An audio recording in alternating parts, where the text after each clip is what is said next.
as much as I want to defend the Adventist Church, and as much as I believe in, well, one, why we call ourselves the Adventist Church. One, we believe in the Sabbath day, and two, we believe that Jesus is going to come again. All Right? biblical. Yeah, biblically sound. Is now there. That's not to say that there are not people within our midst or within our churches that do treat Christianity in a cultish manner, or our And that's church in all in a churches. cultish manner. But this Yeah. is again in all churches. Is there folks that elevate Ellen G. White's writings or suggestions or Pretty much Catholic Church is pretty much cult. yeah, or prescriptions to being infallible? There are people that do that, right?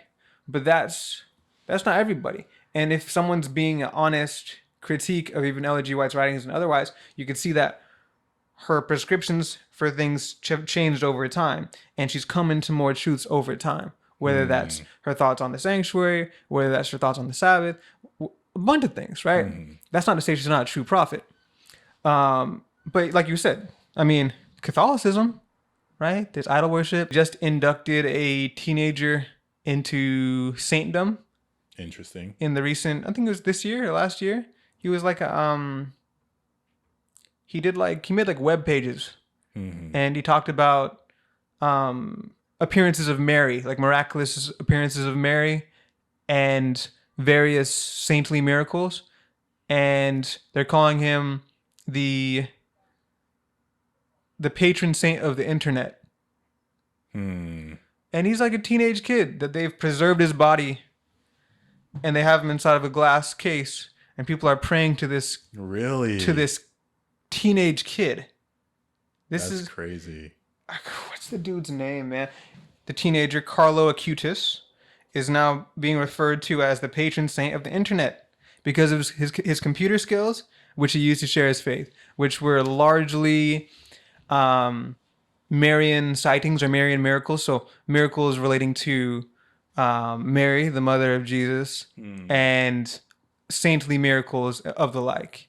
And people prayed to this teenage boy's corpse and have experienced healing. So That's crazy. they're saying, or allegedly, and Okay. that is now inducted him into saintdom, and the Pope has endorsed this. So they have a teenage kid inside of a glass case, and people are praying to him. I'm definitely Googling that one. That's crazy. So, I mean, all this to say, well, what is the definitions of cultism? In this case, this is And of course, cult isn't a bad thing. in certain cases. Now there are three. It's not- There are three definitions for cult. There's one that's related to a certain person. Some of them are warranted. Some of them are, Of you know, course. sketchy, or trying to deceive you specifically. But in the case of like, you know, a very large labeled Christian denomination, we have a denomination that is very deeply rooted in tradition, but not in the tradition of the Bible. There are manly traditions that have been uptaken, right? All Saints Day, it's basically like Halloween, but you have the saints involved and people praying to the dead. All these kind of weird stuff that's not inside the Bible.